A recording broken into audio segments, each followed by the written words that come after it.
Assalamu alaikum wa rahmatullah. Dear learners, today I'm here with another important speaking video that's essential for everyone.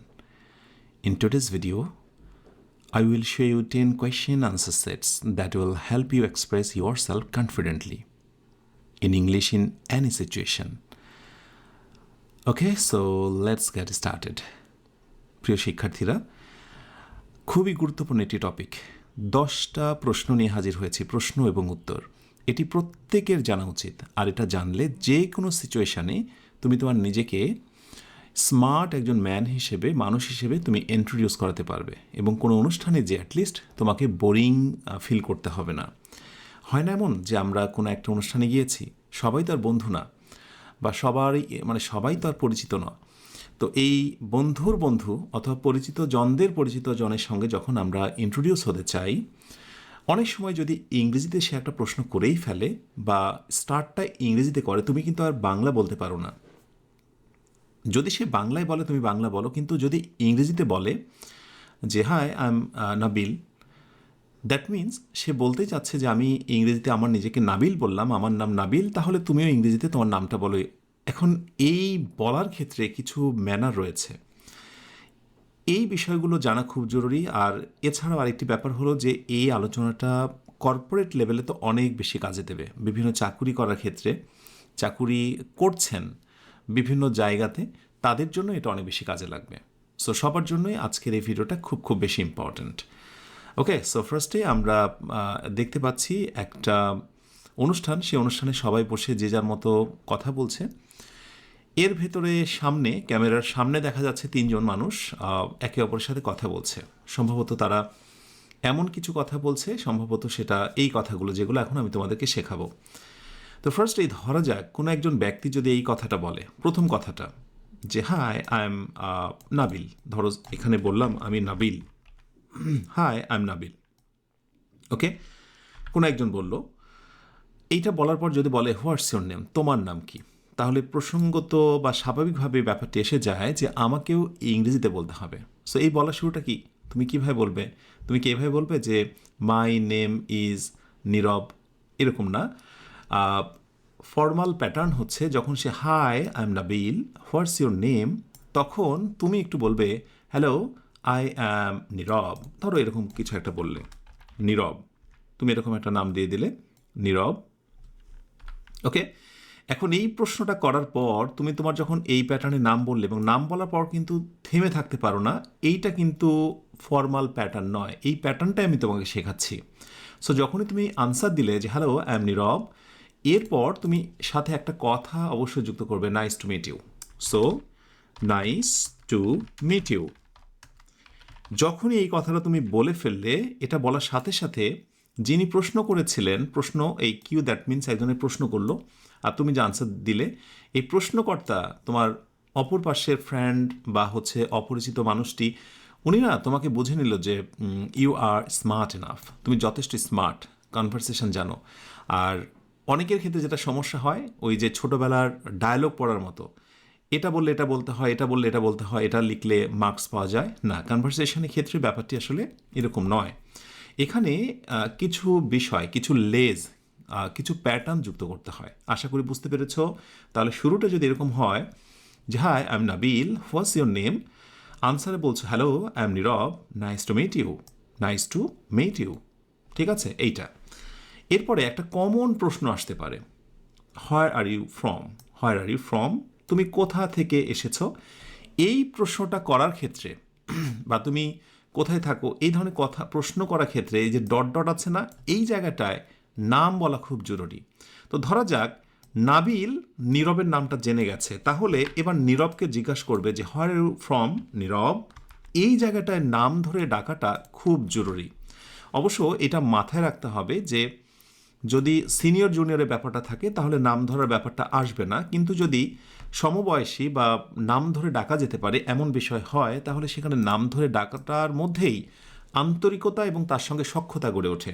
So এটা একটা good pattern স্পিকিংয়ের ক্ষেত্রে। হোয়ার are you from নীরব, নীরব তুমি কোথা থেকে এসেছো। এখন নীরব আনসার দিচ্ছে আই এম ফ্রম, ধরা যাক আই এম ফ্রম ধরে নিলাম রাজশাহী, ধরো আই এম ফ্রম রাজশাহী, আমি রাজশাহী থেকে এসেছি। এখন রাজশাহীটা কোথায় একটু পরিচয় দিতে পারো। যদি ওই মানুষটা একেবারেই না জানে যে রাজশাহীটা কোথায়, তখন তুমি বলতে পারো it's in Rajshahi division, right? এরকম কিছু একটা বলতে পারো, ইটস ইন রাজশাহী ডিভিশন, তার মানে রাজশাহী ডিভিশনে হচ্ছে রাজশাহী।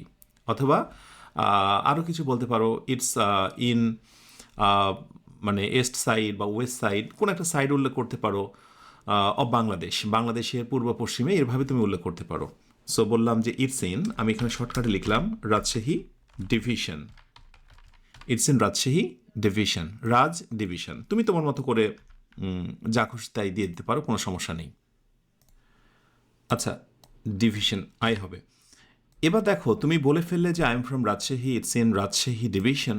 এই কথাটি বলার পর তুমি যদি থেমে থাকো, দ্যাট মিন্স তুমি স্পিকিংয়ের প্যাটার্নটা জানো না, একজন মানুষের সঙ্গে স্বতঃস্ফূর্তভাবে কথা বলার প্যাটার্নটা জানো না। যখন তুমি বলে ফেললে I am from Rajshahi, it's in Rajshahi division, এর সঙ্গে জাস্ট একটা কথা যুক্ত করে দাও যে হোয়াটস অ্যাবাউট ইউ।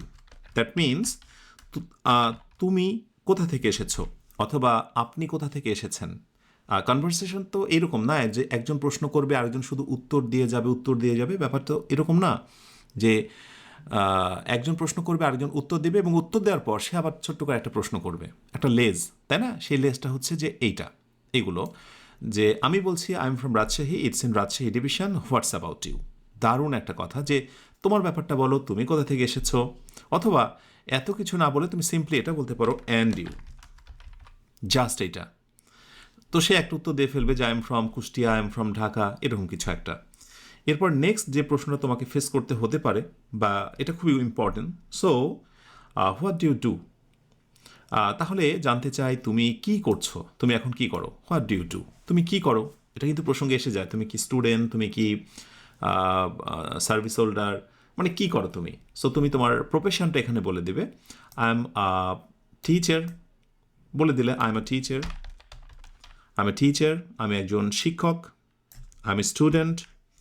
যেটা বলবে সেই জায়গাটার, সেই পজিশনের নামটা বলবে। যদি টিচার হয় তাহলে বলে দাও I am a teacher, I work at, একটা প্রতিষ্ঠানের নাম দিয়ে দাও, ইএম, ধরো স্কুল, কথার কথা, EM school, EM international school, যা ভালো লাগে তুমি বসিয়ে দাও।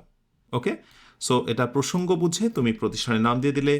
স্টুডেন্ট হলে আই স্টাডি অ্যাট, যে কোনো একটা ঢাকা ইউনিভার্সিটি, কিছু একটা নাম দিয়ে দিলে, ব্যাস।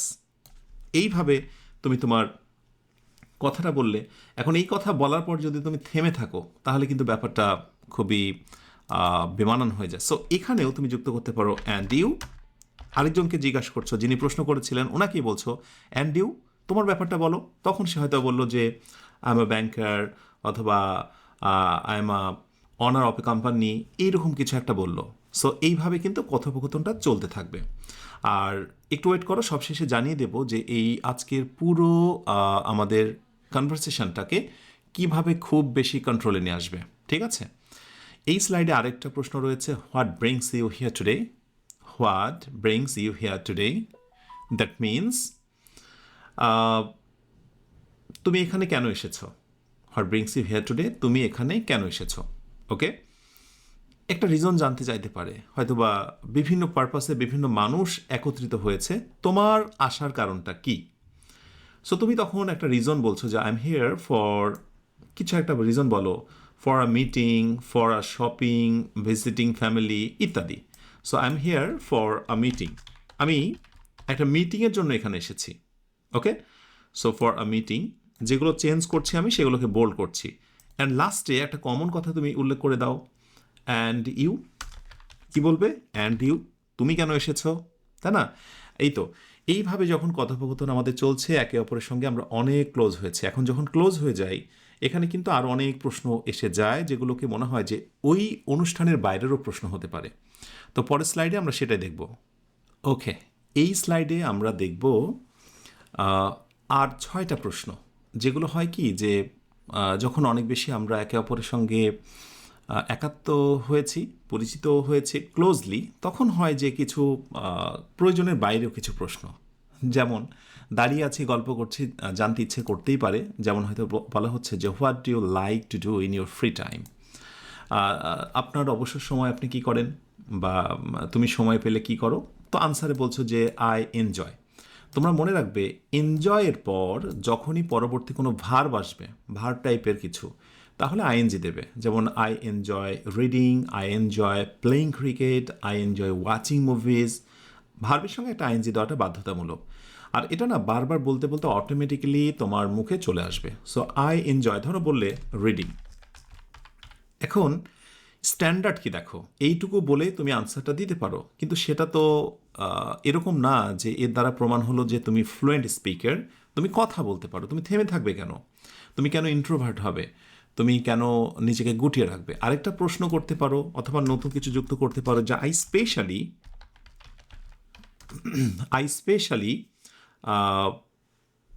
স্পেশালি ধরো তুমি বলছো যে আই স্পেশালি লাইক, কি লাইক করো?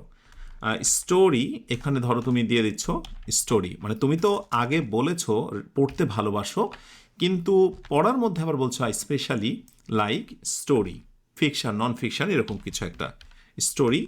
হ্যাঁ, specially I like story books, হ্যাঁ, বা রিডিং স্টোরি বুকস, এরকম কিছু একটা বলতে পারো। তাহলে কিছু বলার পর আরও যে কিছু বলতে হয়, হ্যাঁ, সেটা হচ্ছে এই অংশটুকু, এবং এটা তোমাকে ফ্লুয়েন্ট স্পিকার করে। আরেকটি প্রশ্ন এসে যায়, how long have you been here? যে তুমি এখানে কতদিন ধরে আছো? হ্যাঁ, একটা প্রশ্ন হতে পারে যে কোনো একটা জায়গায় তুমি অনেকদিন ধরে আছো, এই প্রশ্নটা common. So I have been here for, তুমি একটা সময়ের কথা উল্লেখ করে দাও। I have been here for, কয়দিন ধরে আছো? ধরা যাক 2 দিন, 2 মাস, 2 সপ্তাহ। সো টুডেজ, TW, টুডেজ, অথবা 2 উইকস ইত্যাদি, 2 উইকস এটসেট্রা। তুমি এটা যুক্ত করে দাও। এবং এক্ষেত্রেও অবশ্যই তোমাকে আরেকটা কথা যুক্ত করতে হবে শেষে, যে অ্যান্ড ইউ। আচ্ছা, তুমি কতদিন ধরে আছো? And you, simply. ওকে। আর এরপরে আমরা পারিবারিক কিছু প্রশ্ন করি অনেক সময়, যেমন do you live with your family? তুমি কি তোমার পরিবারের সাথে থাকো? এরকম একটা প্রশ্ন হয় কিন্তু। আচ্ছা, এটাকে একটু বোল্ড করি, তুমি কি তোমার পরিবারের সাথে থাকো? So do you live with your family? So তুমি বলছো yes, I live with my parents, PARENTS। হ্যাঁ, আমি পিতামাতার সঙ্গে থাকি, আমি আমার কাজিনদের সঙ্গে থাকি, এরকম কিছু যা ভালো লাগে তুমি এখানে সেটা বলে দাও। আর যদি আনসার হয়, আর স্থানের নামটা বলে দাও, যে I live with my parents in, ধরো তুমি বললে যে ঢাকা, আমি ঢাকায় আমার বাবা মার সাথেই থাকি। আর যদি বলো যে না আমি থাকি না, তাহলে আনসারে কি বলবে? No, no. এরপরে হচ্ছে আই লিভ, তুমি বলো আই লিভ অ্যালন, আমি একাকি থাকি, আই লিভ অ্যালন ইন, সেটাও স্থানের নামটা বলে দাও। আই লিভ অ্যালন ইন যে কোনো একটা জায়গা হতে পারে, সেটা চিটং হতে পারে, হ্যাঁ, যে কোনো একটা প্লেসের নাম হতে পারে, যে না আমি কারোর সাথে থাকি না, আমি একাই থাকি, চিরঙে থাকি, অথবা একাই থাকি, ঢাকায় থাকি, ব্যাপারটা এরকম। অ্যান্ড ইউ, সবশেষে আবার বলতে পারো অ্যান্ড ইউ, তোমার ব্যাপার। সো তখন সে আনসার দেবে সে কার সাথে থাকে, কোথায় থাকে ইত্যাদি। পরের কোয়েশ্চেনটা হচ্ছে, it was great talking to you, তোমার সাথে কথা বলে তো খুব ভালো লাগলো, can you stay in touch? এই জায়গাটা খুবই গুরুত্বপূর্ণ ব্যাপার। আমরা কথা বলা শেষে কারো কিন্তু সরাসরি ফোন নাম্বার চাই, বলি যে can I get you phone number, can I get you phone number? No, informal, এটা বলা ঠিক নয়। একটু স্ট্যান্ডার্ড ওয়েতে, পোলাইট ওয়েতে বলতে পারো, it was great talking to you, কথা বলা শেষের দিকে। Can we stay in touch? আমরা কি একে অপরের টাচে থাকতে পারি, স্পর্শে থাকতে পারি? এই মানেই হলো ইন টাচ, দ্যাট মিনস হচ্ছে সে ফোন নাম্বার চাচ্ছে, এটা আবার তোমাকে জানতে হবে। সো তুমি বলছো sure you can reach me at, এই রিচ মানে হলো পৌঁছানো নয়, এই রিচ মানে হলো তুমি আমার সাথে কন্ট্যাক্ট করতে পারো, আমার সাথে যোগাযোগ রাখতে পারো। So you can reach me at দিয়ে তোমার ফোন নাম্বার দিয়ে দাও, 017 ... যা ভালো লাগে তুমি সেটা দাও, ইমেল দাও, সোশ্যাল মিডিয়া সব। এই নাম্বারটা দেওয়ার পর তুমি যদি থেমে থাকো, তাহলে কিন্তু তুমি ফ্লুয়েন্ট স্পিকার না, এবং এইটা কিন্তু ফর্মাল ওয়ে না। সবশেষে একটা চমৎকার বাক্য তুমি যুক্ত করতে পারো, যেটা দেখবে কর্পোরেটে অনেক ইউজ করা হয় বিভিন্ন সময়, যে ফিল ফ্রি টু কানেক্ট। ব্যাস, তুমি এটা একটু দিয়ে দিতে পারো। Okay, sure, you can reach me at এই number, feel free to connect. এই নাম্বারে আপনি যে কোনো সময় আমার সাথে কথা বলতে পারেন। তাহলে সেটা খুবই চমৎকার হলো এবং খুশি হবার মতো ব্যাপার। অ্যান্ড শেষের দিকে আমরা what are your plans for বলা হলো প্ল্যান্স ফর টুডে, বা যে আজকে তোমার প্ল্যানটা কি, অথবা ফর উইকেন্ড, অথবা ফর দ্য নেক্সট মান্থ, পরবর্তী মাসে তোমার পরিকল্পনা কি। এখন বলছো যে আই এম প্ল্যানিং টু কিছু একটা বলো, I am planning to visit some friends, I am planning to attend the workshop, I am planning to explore the city ইত্যাদি। সো আমি একটা লিখলাম আই এম প্ল্যানিং টু কী লিখবো, ভিজিট, যেহেতু দেশের বাহির থেকে এসেছি এই প্ল্যানিংয়ে, I am planning to visit my friends, FRIENDS, friends, বন্ধুদের সঙ্গে আমি দেখা করতে চাই ইত্যাদি। এবং সবশেষে যুক্ত করে দাও অ্যান্ড ইউ, তোমার খবর কি, তোমার কোনো পরিকল্পনা আছে কি না, তাই না? আচ্ছা, এটা একটু বোল্ড হবে, এটা একটু বোল্ড হবে যেহেতু আমি পরিবর্তন করেছি। এবং সবার শেষে কথা, মোটামুটি শেষের দিকে আমরা এই কথাগুলো বলতে পারি। আমাদের কথা শেষ হলে কিন্তু আমরা এরকমভাবে বলি যে ওকে ফ্রেন্ডস, অথবা okay can I leave, or I have to go, no আমাকে যেতে হবে, আমি কি এখন যেতে পারি, এই ধরনের কথাগুলো না বলে আজকের পর থেকে বলবে আই শুড গেট গোয়িং নাও। অর্থাৎ কোনো একটা কাজ তুমি শুরু করার পূর্বে একটা সম্মতি বা একটা পরামর্শ নিচ্ছ। এই ক্ষেত্রে শুড গেট ভার্বের সঙ্গে ING, I should get going now, আমার এখন যাওয়া প্রয়োজন।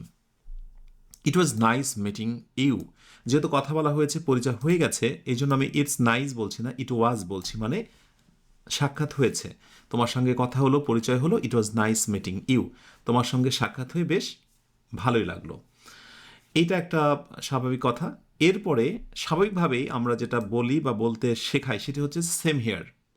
এই সেম হেয়ার মানে হচ্ছে ঠিক আছে, আমিও খুশি হলাম, আমাকেও যেতে হবে, তোমার সঙ্গে কথা বলে সাক্ষাৎ হয়ে ভালো লাগলো। এই কথার পর আজকের পর তুমি আরও যেটা যুক্ত করবে, টেক কেয়ার, সুন্দর শোনাবে, টেক কেয়ার, অ্যান্ড কিছু একটা যুক্ত করো, অ্যান্ড লেটস ক্যাচ আপ সোন, সুন্দর একটা ফ্রেজ, ক্যাচ আপ মানে দেখা হওয়া, ক্যাচ আপ সোন, খুব শীঘ্রই তোমার সঙ্গে দেখা হবে, সি ইউ অ্যারাউন্ড বলতেই পারো, সি ইউ অ্যারাউন্ড একটা সময়ের কথা বলে দিলে যে সি ইউ অ্যারাউন্ড 7 ডিসেম্বর বা এরকম কিছু, বাট এইটুকু দিয়েও কথা শেষ করা যেতে পারে, same here, take care, and let's catch up soon, খুব শীঘ্রই তোমার সঙ্গে দেখা হতে পারে। এইটুকু বলা মাত্রই যার সঙ্গে তুমি কথা বললে সে খুব নিজেকে ফ্রি ফিল করবে যে না, একজন ফ্লুয়েন্ট পার্সনের সঙ্গে আমি কথা বললাম এতক্ষণ। তাহলে এই কোয়েশ্চেন এবং আনসার দ্বারা এটি প্রমাণিত, শুধুমাত্র একজন বলবে তুমি আনসার দেবে এরকম না, তুমি একবার নিজেকে প্রশ্ন করবে, একবার আনসার দিবে, ঠিক আছে? একবার আনসার দিবে, একবার প্রশ্ন করবে, এইরকমভাবে নিজেকেই দুইজন ব্যক্তি হিসেবে রোল প্লে করবে এবং এই কথাটা কমপক্ষে 10 বার প্রতিদিন আয়নার সামনে দাঁড়িয়ে প্র্যাকটিস করবে, এই 10টা বাক্য। এভাবে করেই ফ্লুয়েন্ট স্পিকার হওয়া যায়, ফ্লুয়েন্সি আসে নিজের ভেতরে। অনেকে জিজ্ঞাসা করে কিভাবে হব। আসলে যত বেশি প্র্যাকটিস তত বেশি পূর্ণতা। যা দিচ্ছি এগুলো নিতে থাকো আর প্র্যাকটিস করতে থাকো, ইনশাআল্লাহ অসম্ভব পরিবর্তন তুমি ফিল করবে। If you keep practicing like this with every class and stay optimistic, inshallah you will become very confident in speaking English very soon. That's all for today's class. I will see you in the next class with a brand new topic. Take care. Allah Hafiz. Assalamu alaikum wa rahmatullah.